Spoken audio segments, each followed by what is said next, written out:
할렐루야, 성도 여러분 반갑습니다. 오늘은 6월 9일 주일 예배 하나님 앞에 드리겠습니다.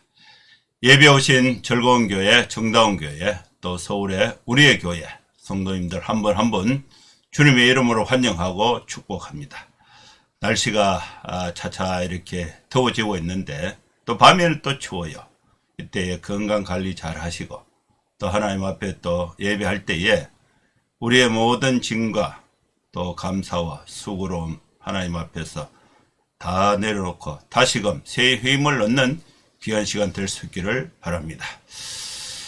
예배 안내부터 드리겠습니다. 기뻐하고 즐거워하라, 이 주제로 마태복음 5장 산상수훈 8복 1절에서 12절 말씀을 강론하겠습니다. 예배 순서는 묵도, 찬송, 교독, 사도신경, 신앙고백, 성경봉독, 설교, 찬송, 축도 순서로 진행을 하겠습니다.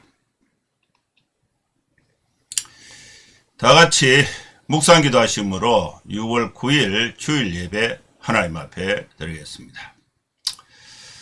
하나님 아버지, 주님의 은혜를 감사합니다.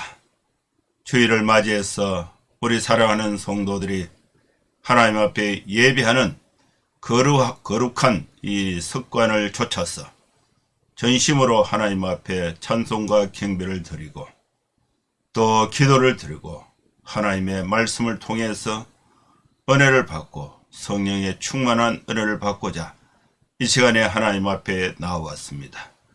우리의 연약한 허물과 부족한 것을 예수님의 보혈의 피로 다 씻어주시고 다 덮어주시고 이 시간에 새 힘을 주실 줄로 믿습니다. 전능하신 하나님 아버지, 또 어렵고 힘든 이 세상 속에서 우리 그리스도인들이, 우리 성도들이 하나님의 자녀로서 또 세상의 빛으로서 힘있게 살아갈 수 있도록 하나님의 인도하심과 도우심이 늘 함께하여 주시옵소서. 예수님의 이름으로 기도하옵나이다. 아멘. 찬송가 235장 찬양 드리겠습니다.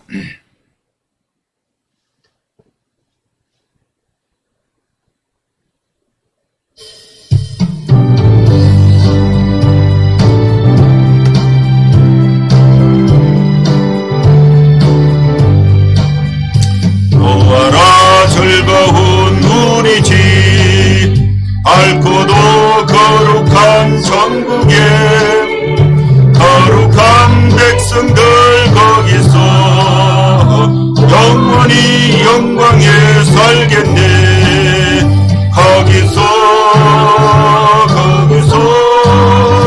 기쁘고 즐거운 집에서 거기서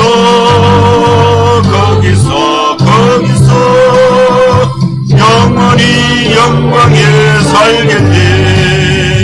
앞서간 우리의 친구들 광명한 그 집에 올라가 거룩한 주님의 보좌 찬미로 영원히 즐기세.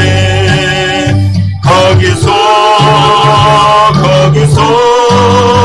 기쁘고 즐거운 집에서 거기서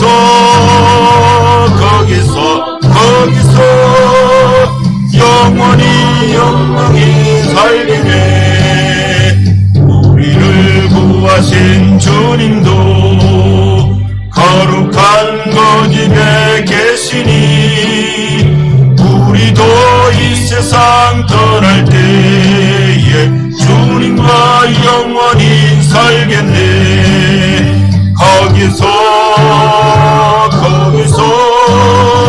기쁘고 즐거운 집에서 거기서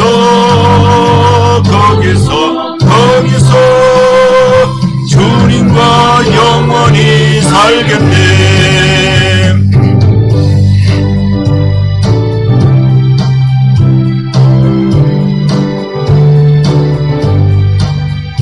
우리의 일생이 끝나면 영원히 즐거운 곳에서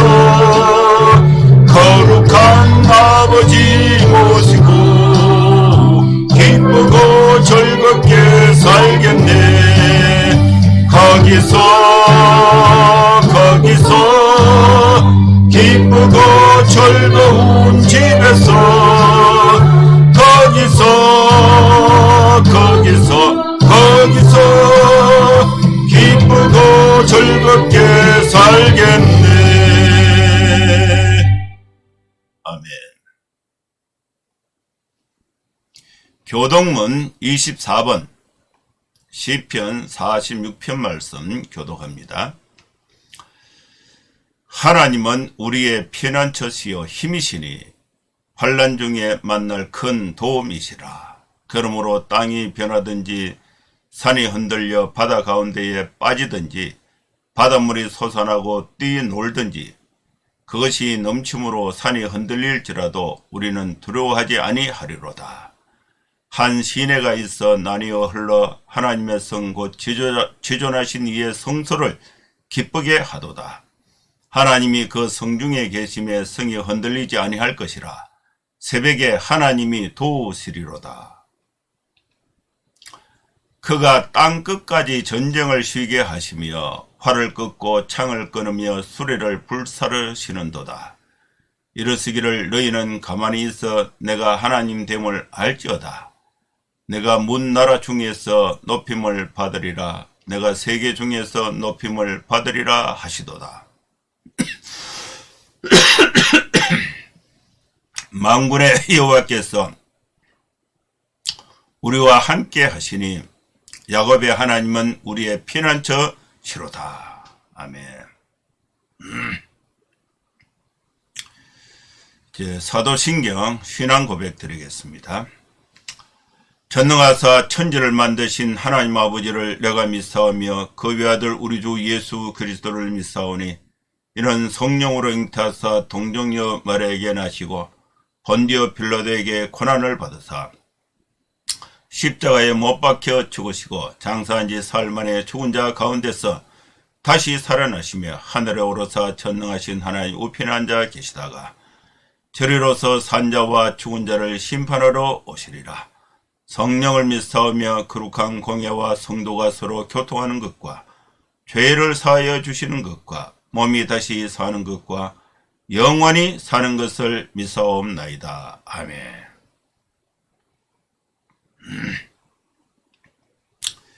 이제 하나님 말씀 봉독하겠습니다.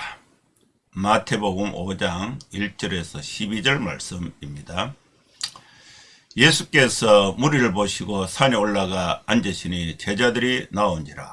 입을 열어 가르쳐 이르시되 심령이 가난한 자는 복이 있나니 천국이 그들의 것이며 애통하는 자는 복이 있나니 그들이 위로를 받을 것이며 온유한 자는 복이 있나니 그들이 땅을 기업으로 받을 것이며 의에 졸이고 목마른 자는 복이 있나니 그들이 배부를 것이며 긍휼히 여기는 자는 복이 있나니 그들이 긍휼히 여김을 받을 것이며 마음이 청결한 자는 복이 있나니 그들이 하나님을 볼 것이며 화평하게 하는 자는 복이 있나니 그들이 하나님의 아들이라 일컬음을 받을 것이며 의를 위하여 박해를 받은 자는 복이 있나니 천국이 그들의 것임이라. 나로 말미암아 너희를 욕하고 박해하고 거짓으로 너희를 거슬러 모든 악한 말을 할 때에는 너희에게 복이 있나니 기뻐하고 즐거워하라. 하늘에서 너희의 상이 큽니다. 너희 전에 있던 선지자들도 이같이 박해하였느니라. 아멘.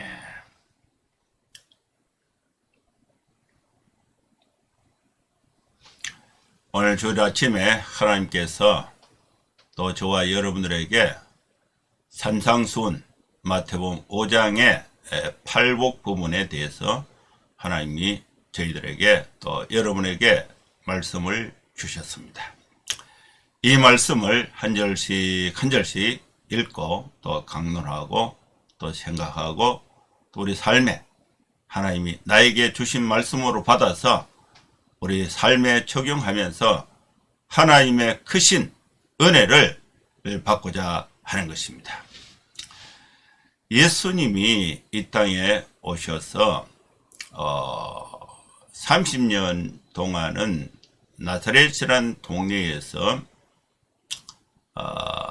생활을 하셨는데 그 예수님이 30년 생활 부분은 상세하게 나와 있지는 않습니다. 그러나 이제 예수님이 하시는 일은 이 목수의 일, 요셉이 이제 목수의 일을 했으니까 목수의 일을 하면서 생활하셨다, 이렇게 볼 수가 있고요. 또 이렇게 태어나실 때에 이제 호적을 하기 위해서 베들레헴으로 가는 그런 과정이 있고, 또 이렇게 출생을 하셔서 또 이집트에 피난하는 장면이 있고, 또 이렇게 12살, 이때 12세 정도 되셨을 때에 예루살렘 성전을 방문했던 그 기록이 있습니다. 그리고 만 나이가 30세가 되셔서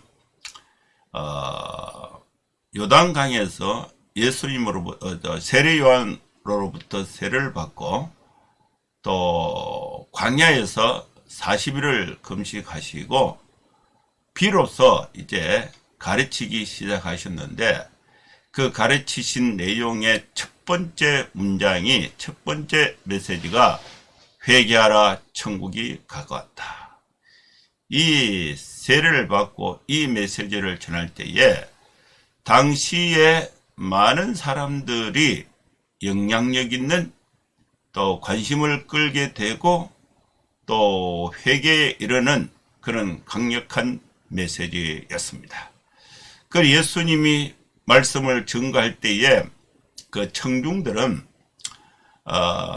무리들이 많았습니다.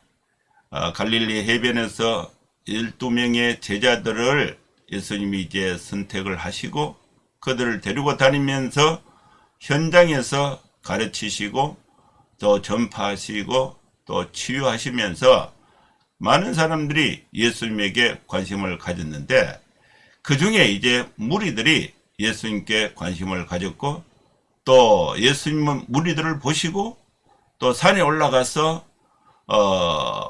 나온 사람들에게 하나님의 말씀을 전개했는데, 그 첫 번째 메시지가 산 위에서 전한 메시지, 그 메시지 내용이 아주 뛰어난 가르침 교훈이다. 수훈, 산상수훈이 되는 것입니다.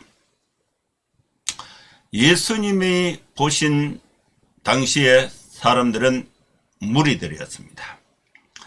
예수님이 무리를 보셨다는 것은 하나님의 마음은 무리들을 향하고 있다는 것을 알 수가 있는 것입니다. 여러분, 우리 교회, 우리 성도들은 누구를 바라보고 있습니까? 여러분, 저는 교회 가면은 우리 교회 가면은 어린아이들이 있어요. 갓난아기들이 있어요. 또 숫자는 그렇게 많지가 않아요. 그 다음에 대학생들이 있어요. 대학생들이 있고, 취업을 준비하고 있는 대학을 졸업한 청년들이 있습니다. 그리고 또 이렇게 직장 생활을 하고 있는 청년들이 있고, 직장을 찾고 있는 청년들이 있고, 그 다음에 이제 집사님들, 장로님들이 있는데, 집사님들 중에 이제 형편이 아주 좋은 집사님도 있고, 형편이 아주 어려운 분도 있고, 이제 여러 분, 제가 시시 대학생 사역에 갈 때는 대부분 대학생들이었는데, 이 교회에서 이제 설교 사역을 하다 보니까 다양한 사람들이 있습니다. 그래서 이제 주일 대예배가 되면은 어린아이들은 그 유아실 좁은 공간에서 나오지를 못해요. 아이들이 막 돌아다니면은, 막 고함을 지르고 돌아다니면은 어른들이 예배를 드리는데 방해가 되니까, 야, 눈치를 주니까 나오지 마라. 그래서 이제 가채가 있고, 또 아이들이 돌아다니면은 그 어머니는 안절부절해요. 그리고 또 교회라 보니까, 교회도 사람들을, 예수 믿는 사람들이 모여서 그들이 이제 헌금을 하고 힘을 모아서 성교 헌금도 보내고, 또 교회 운영비도 쓰고 또 필요를 들잖아요. 그래서 교인들이 헌금을 많이 한 사람도 있고 적게 하는 사람도 있습니다. 그래서 당연히 목사는 누가 눈에 보이겠습니까? 여러분 상상에 맡기겠습니다만은 예수님은 당시에 예루살렘 성전의 대제사장 그리고 또 율법사들, 서기관들, 당시 주류 사회를 형성하고 있었던 사내들인 또 이렇게 바리새인들, 또 사도계인들, 그리고 로마의 그 총독, 천부장, 권세 있는 사람, 돈 있는 사람, 영향력 있는 사람, 다양한 부류가 있었을 겁니다. 근데 예수님은 누구를 받는가? 무리를 모셨다. 무리는요, 이름이 없는 사람들입니다. 이름이 없는 사람들. 이 사람들을 예수님이 보셨다는 것입니다. 이것이 바로 하나님이 보시는 관점이 되는 것입니다. 여기서 이 무리들은 누구인가? 갈릴리와 데가볼리와 예루살렘과 유대와 요단강 건너편에서 수많은 무리가 예수님을 따랐습니다. 마태복음 4장 25절에 있습니다. 이 무리들은 갈릴리에서 온 사람들이에요. 출신이 시골 사람들이에요. 데가볼리에서 온 사람들입니다. 도시에서 온 사람들입니다. 예루살렘에서 온 사람도 있습니다. 예루살렘, 당시에 정치, 경제, 문화, 종교의 중심, 위 예루살렘, 유대 지방에서 온 사람도 있습니다. 요단강 건너편에서 온 사람도 있습니다. 그 숫자가 많았어요. 그 예수님의 눈에는 무리들이 보였다. 제가 오래전에 들은 얘기인데 아주 한 500명 정도 모이는 교회였어요. 근데 그분이 이제 예수를 믿고 은혜를 받고 교회를 가니까 아무도 인사를 안 하더래요. 허름한 잠바를 입고 갔는데 아무도 인사를 안 하더래요. 그래가 예배를 드리고 그 다음 주에 가도요, 아무도 안내한 사람도 없고 인사를 안 하고 그냥 주고만 이러고. 그래가지고 이제 헌금을 거의 한 40년 전이니까 그 당시에 헌금을 50만 원을 헌금을 했대요. 그 당시에 40년 전에는 그 50만 원 같으면은 큰 돈이었어요. 그 당시에 중견 또 대기업의 그 직장인들이 봉급을 30만 원 정도 받을 때니까 아주 큰 돈이었는데, 그리고 50만 원을 헌금을 하니까 그 재정부에서는 이건 누가 헌금했는지 알아요. 자기 교인들 중에는 그렇게 하는 사람이 없잖아요. 그래서 추적해서 아마 이 사람이다 이렇게 해서 그 다음 주에 가니까 예배를 드리니까 마치고 인사를 하고 당회실에 모시고 가서 이렇게 안내를 하더라는 거야. 그래서 이 교회는 이게 하나님이 이제 하나님이 이렇게 대화하겠나 이런 생각이 들어서 그 다음부터 교회를 안 가고 딴 교회를 갔다, 그런 얘기 듣습니다. 여러분, 우리는 인물 좋은 사람, 돈 많은 사람, 또 영향력 있는 사람이 오면은 좋은 자리 안내하고, 그 다음에 돈도 없고 인물도 없고 교회에서 또 소용이 없는 또 이렇게 빈약한 사람들이 오면은 혹시나 업신여기거나 또 홀대하거나 그러지는 않습니까? 예수님은 무리를 보셨다. 예수님은 무리를 보셨다. 강 건너편 유대지방 예루살렘 데가볼리 갈릴리에서 온 무리들, 이 무리들을 보시고 산에 올라가시다. 이 무리들을, 산은 조금 언덕이죠. 그래서 예수님이 높은 곳에 이렇게 앉고 이렇게 좀 무리들이 앉으면은 위에서 밑으로 이렇게 설교를 하면은 들리기가 잘 들려요. 또 공간이 다 모여서 말씀을 아무런 방해 없이 들을 수 있는 그런 최적의 말씀을 증거할 수 있는 장소를 예수님이 선지를 하신 거죠. 산에 올라가 앉으시니 제자들이 나오고 무리들이 모이게 된 것입니다. 산 위에 올라가 앉으시니까 제자들이 나왔습니다. 무리들은 예수님의 말씀을 듣기 위해서 온 사람들입니다. 이들에게 효과적으로 말씀을 강론하기 위해서 산에 올라가 앉으시다. 적절한 장소를 찾았다고 볼 수가 있습니다. 예수님은 강론할 수 있는 적절한 장소를 이 무리들이 오니까 또 돈을 걷어서 회당을 크게 짓고 이렇게 한 것이 아니고 자연적인 환경을 이용을 해서 다른 사람들에게 무리를 주지 않고 또 부담을 주지 않고 자연스럽게 말씀을 증거하고 그들의 삶의 현장에 돌아가서 안정적으로 생활할 수 있도록 말씀을 강론하셨다고 볼 수가 있습니다. 입을 열어 가르쳐 가랐을 때 예수님은 입을 열어서 가르쳤다. 가르치려면은 가르치는 내용이 있어야 됩니다. 무엇으로 가르칩니까? 말을 통해서 가르칩니다. 말씀하시는 분이 예수님이고 그 예수님 말씀하신 내용이 8가지 복에 대한 이야기고 그걸 들은 사람들이 무리들이에요. 무리들. 입을 열어야 하고 듣는 자가 있어야 됩니다. 내용이 있어야 됩니다. 예수님이 입을 열어서 가르친 내용은 8가지 팔복에 관한 말씀이 되는 것입니다. 무리들을 보시고 산에 올라가 앉으시니 제자들이 나와서 그들에게 입을 열어 가르치신 내용 그 첫 번째가 심령이 가난한 자는 복이 있다고 선포하신 것입니다.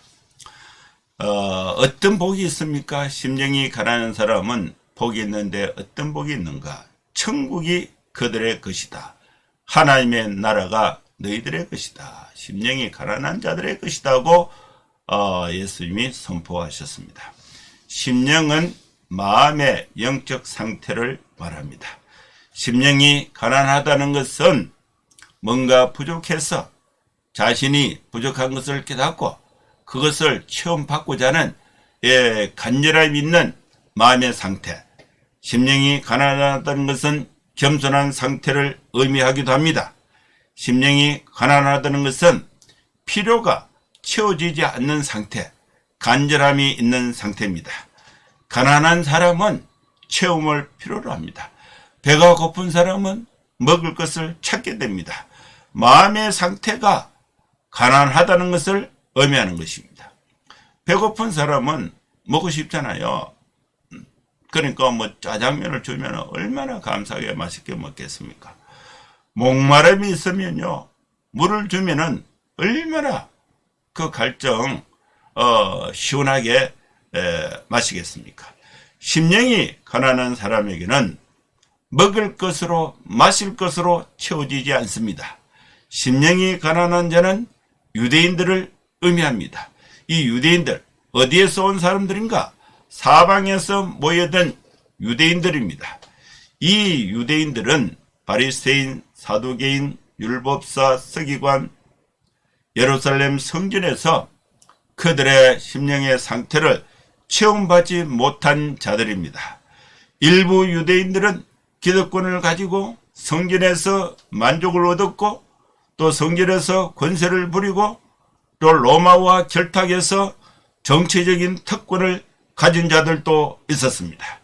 그러나 예수님께 나온 무리들은 심령이 가난한 자들이었습니다.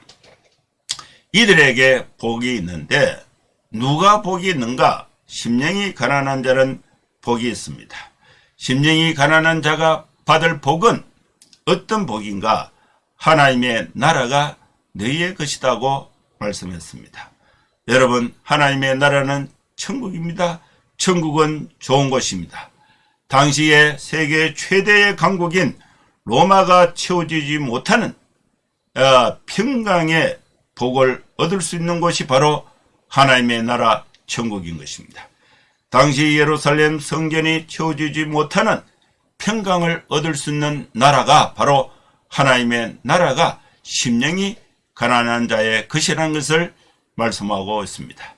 사랑하는 성도 여러분, 여러분 주님의 이름을 부르고 하나님의 이름을 부를 때에 우리의 마음을, 심령의 상태를 가난하고 겸손하게 낮춰서 하나님의 나라를 소유하는 은혜를, 축복을 가질 수 있기를 축원합니다.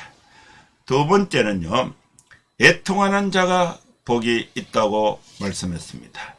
어떤 복이 있는가? 애통하는 자는 위로를 받게 됩니다.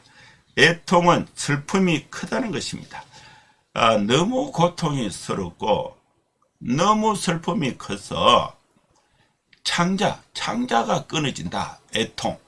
창자가 끊어지는 고통이 있다. 창자를 끊어내는 고통과 슬픔이 있는 상태를 애통이라고 봅니다. 애통하는 자는 위로를 받게 됩니다. 당시에 누가 애통하는 자들입니까? 당시에 성전에서 밀려난 사람들, 로마에서 밀려난 사람들, 혼자 살아갈 수 없는 과부와 과부와 환난 가운데 있는 자들은 슬픔이 있는 자들입니다. 이들은, 애통하는 자는 하나님 앞에 내 자신의 슬픔과 내 자신의 고통을 하나님 앞에 토로 표현하는 사람은 복이 있다. 어떤 복을 받는가? 위로를 받게 되는 것입니다. 세 번째 복은 온유한 자가 복이 있습니다. 온유한 자는 그들이 땅을 기업으로 받게 된다고 말씀했습니다.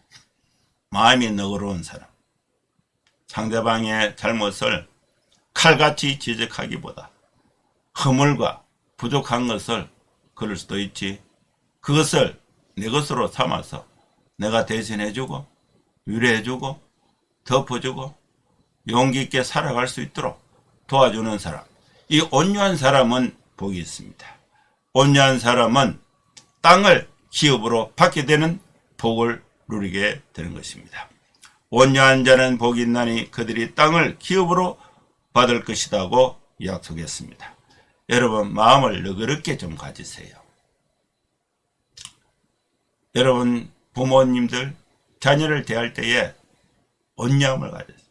볼 때마다 야단치고 볼 때마다 지적하고 그러면은 그 아이가 얼마나 힘들겠습니까? 여러분 직장에 상사가 되면은 직원들 너무 달달 볶지 마세요. 그러면 직원들이 회사에 나오면 얼마나 힘들겠어요. 사장 얼굴 보기에, 상사 얼굴 보기에 얼마나 부담이 되겠습니까? 너그럽게 온유한 마음으로, 부드러운 마음으로 받아주는 상태. 그러면요 일을 더 잘해요. 그렇게 되면은 땅을 기업으로 받게 되는 것입니다. 온유한 자에게 하나님이 복을 주십니다. 온유한 자에게 땅을 주면은 그 땅을 통해서 먹을 것을 많이 만들면은 또 힘이 없어서 자기 힘으로 살아가지 못하는 사람들에게 또 나눠주잖아요. 마음이 온유한 사람이 나눠주지, 깍쟁이처럼 막 닥달하고 막 욕심 부리는 사람이 땅을 가지면요 그 욕심을 채우기 위해서 가난한 사람들은 더 힘들게 되는 거예요. 그래서 하나님은 온유한 자에게 땅을 기업으로 주신다고 약속을 하신 것입니다. 네 번째는 어떤 사람이 복이 있는가? 의에 줄이고 목마른 자가 복이 있습니다. 어떤 복이 있습니까? 배가 부르는 복을 받게 됩니다. 의에 줄이고 목마른 자는 복이 있나니 그들이 배부를 것입니다. 여러분, 옳은 것, 하나님의 말씀을 듣고 옳은 것을 추구하는 간절함이 있는 자는 복이 있습니다. 의에 줄이고 목마른 자는 복이 있는데 마음이 든든한, 배가 부르는 복이 임하게 되는 것입니다. 다섯 번째, 긍휼히 이기는 자는 복이 있습니다. 어떤 복을 받게 됩니까? 그들이 긍휼히 여김을 받게 되는 것입니다. 긍휼히 여긴다는 것은 불쌍히 여긴다는 것입니다. 죄를 죄로 갚지 않고 용서로 받아주면은 나도 이 세상에 완전한 사람이 누가 있습니까? 정치 보복이 왜 생깁니까? 권력을 잡으면 상대방을 핍박을 하니까, 보복을 하니까 반대쪽에서 계속해서 문제를 제기하고 해서 인기를 떨어뜨려 가지고 다음 판에 자기들이 또 대통령이 되면 또 죽이는 거예요.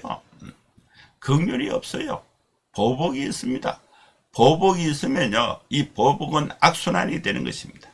긍휼은 불쌍히 여기고 그들의 허물과 죄를 너그럽게 받아주는 것, 너희 긍휼이에요. 긍휼이 여기는 자는 복이 있는데 내가 긍휼히 여김을 받게 되는 것입니다. 제가 우리 어릴 때에 동네에 술을 많이 먹고요. 그 아버지가, 우리 아버지가 아니고 술을 많이 먹고 이제 그 학교에 갔다 오면 막 뚜대를 패는 거야. 쫙 떼가지고 막 뚜대를 패고 고래고래 고함 지르는 그 집이 있어요. 그러면 그 애들이, 우리 친구들이 아버지인데 가서 또 술 먹고 와서 뚜대를 맞고 하면은요, 내가 크면 우리 아버지 가만 안 놔둔다. 지금은 이제 힘이 없고 돈이 없으니까 아버지인데 이제 이 용돈을 받아야 되니까, 근데 커서 능력이 있으면 아버지 뭐 혼내주겠다, 이렇게 작정한 사람이 있어요. 아버지에게 큰 사랑을 받으면은 아버지가 늙고 힘이 없을 때에 아버지를 존경하게 되는 거예요. 여러분, 긍휼히 여기는 자는 복이 있습니다. 내가 긍휼히 여김을 받게 되는 것입니다. 여섯 번째, 예수님이 무리를 보시고 산에 올라가서 제자들과 무리들에게 강론하신 말씀, 팔복. 여섯 번째는 마음이 청결한 자는 복이 있습니다. 어떤 복입니까? 하나님을 보게 되는 것입니다. 하나님을 보게 되는 사람은, 마음이 깨끗한 사람이 하나님을 보게 되는 것입니다. 여러분, 우리는 마음을 어떻게 깨끗하게 합니까? 예수님의 십자가의 보혈의 피로 말미암아 구속고 제사함을 받고, 또 우리가 하나님 앞에 은혜를 구하고 겸손히 마음을 낮추고 또 하나님의 말씀에 귀를 기울일 때에 하나님을 보게 되는 것입니다. 마음을 청결하게 하는 자는 복이 있나니 그들이 하나님을 보게 된다고 말씀했습니다. 일곱 번째는 누가 복이 있는가? 화평하게 하는 사람이 복이 있습니다. 화평하게 하는 사람은 하나님의 아들이라 일컬음을 받게 되는 것입니다. 우리 아들이 이제 손자를 낳아가지고, 아버지 우리 손자 그 이름을 지어달라, 그 얘기를 이제 많이 날 테니까 성경에 있는 용어로 이름을 짓는데, 첫째, 둘째, 셋째, 넷째 이렇게 나오니까 이걸 그 염두에 두고 이름을 지어달라 하는 거예요. 그래서 성경에 시리즈로 나오는 구절이 있는데, 팔복이 있고요, 성령의 9가지 열매가 있어요. 이 8가지 팔복, 그 다음에 성령의 9가지 열매 중에 양쪽에 다 있는 용어가 화평이에요. 그리고 온유예요. 그래서 우리 손자가 이제 아들이니까 그 양쪽에 다 있는 말씀의 그 용어를 화평으로 딱 해서 제가 이 이름 짓는데 시간이 꽤 걸렸어요. 기도를 하고. 그래서 화평, 이렇게 이제 우리 손자 이름을 내가 이어줬는데, 화평하게 하는 자는 복이 있습니다. 이 사람과 이 사람이 갈등이 있는데 내가 중간에 잘 역할을 해서 서로 화목하게 하면은 그 복이 있다. 그 어떤 복이 있느냐? 그들이 하나님의 아들이라 일컬음을 받게 되는 것입니다. 여러분, 우리 성도들은 어떨 때에 복이 있는가? 우리 관계, 가족 관계 속에서, 사회 관계 속에서, 성도 관계 속에서 서로의 견해가 달라서 다툼이 있을 때 화평하게 하면은 복이 있다고 말씀했습니다. 그 다음에 마지막 8번째는 의를 위하여 박해를 받은 자는 복이 있습니다. 어떤 복이 있습니까? 천국이 저희 것이라고 말씀했습니다. 예수님 때문에 박해를 받는 것은 복이 있습니다. 예수님 때문에 욕을 먹고 예수님 때문에 박해를 받고 또 예수님 때문에 거짓으로 모함을 받아서 악한 말을 들을 때에 복이 있습니다. 우리가 죄를 짓고 비난받고 고난받는 것은 아무 소용이 없습니다. 우리가 예수님을 믿고 성경의 말씀대로 살아갈 때에 욕을 받고 박해받고 거짓으로 모든 악한 말을 들을 때에 복이 있다는 사실을 알아야 됩니다. 우리가 박해받을 때에 해야 할 일이 2가지인데 첫째는 기뻐해야 하는 것입니다. 둘째는 즐거워해야 하는 것입니다. 왜 우리는 예수님 때문에 고난받을 때에 기뻐하고 즐거워하는가? 하늘에서 상이 큽니다. 여러분, 우리는 이 세상의 삶이 전부가 아닙니다. 천국이 있습니다. 천국의 상을 바라보고 현재의 박해와 고난을 이겨내야 하는 것입니다. 이미 전에 있던 선지자들도 이같이 박해를 받았다고 말씀했습니다. 우리가 예수님을 믿는 것으로 인해서 박해를 받는 것은 자연스러운 현상입니다. 심령이 가난한 자는 복이 있습니다. 천국을 갖게 됩니다. 애통하는 자는 복이 있습니다. 위로를 받게 됩니다. 온유한 자는 복이 있습니다. 땅을 기업으로 받게 됩니다. 의에 줄이고 목마른 자는 복이 있습니다. 그들이 배부를 것입니다. 배가 부르게 됩니다. 긍휼히 여긴 자는 복이 있습니다. 긍휼히 여김을 받게 됩니다. 마음이 청결한 자는 복이 있습니다. 하나님을 보게 됩니다. 화평하게 하는 자는 복이 있습니다. 하나님의 아들이라 일컬음을 받게 됩니다. 의를 위해서 박해를 받은 자는 복이 있습니다. 천국을 갖게 되는 것입니다. 하나님의 말씀을 듣고 실행하지 않으면 박해받을 일이 없어요. 하나님의 말씀을 듣고 실행할 때에 박해가 있습니다. 왜냐하면 하나님의 말씀은 빛입니다. 하나님의 말씀 빛이신 하나님의 말씀을 어둠에 비춰 실행할 때에 사람들은 자신들의 어둠이 밝혀지는 것을 듣기 위해서 빛을 비추지 못하도록 하는 것이 바로 박해가 되는 것입니다. 사랑하는 성도 여러분, 오늘 주신 말씀을 따라서 우리가 이 땅에서 하나님의 자녀로 살아갈 때에 하나님이 주신 8가지 복을 마음에 누리면서 또 실행하면서 살아갈 때에 박해가 있을 때에 오히려 즐거워하고 기뻐하는 성도의 삶이 될 수 있기를 주의 이름으로 축원합니다. 기도하겠습니다. 하나님 아버지, 주님의 은혜를 감사합니다. 오늘 우리에게 주신 이 말씀을 내 가정에서 또 우리 교회에서 또 직장에서 빛으로 실행하면서 하나님 아버지, 어려움이 있을 때에 오히려 기뻐하고 즐거워하며 복된 성도의 삶을 살아갈 수 있도록 은혜를 베풀어 주시옵소서. 예수님의 이름으로 기도하옵나이다. 아멘. 찬송가 510장 찬양 드리겠습니다. 510장입니다.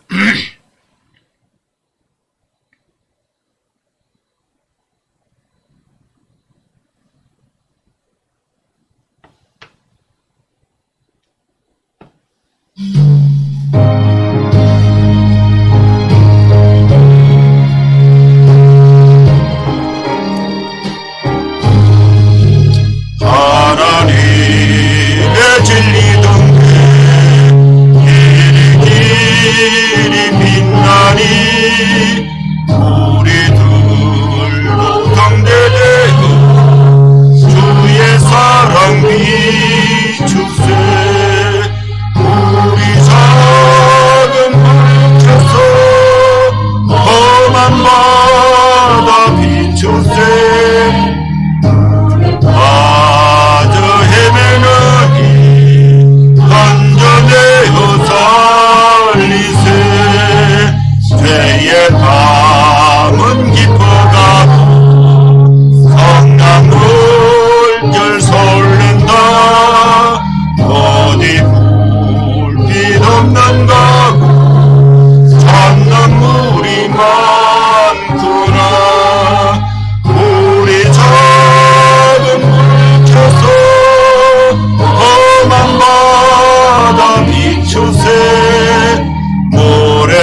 축도하겠습니다.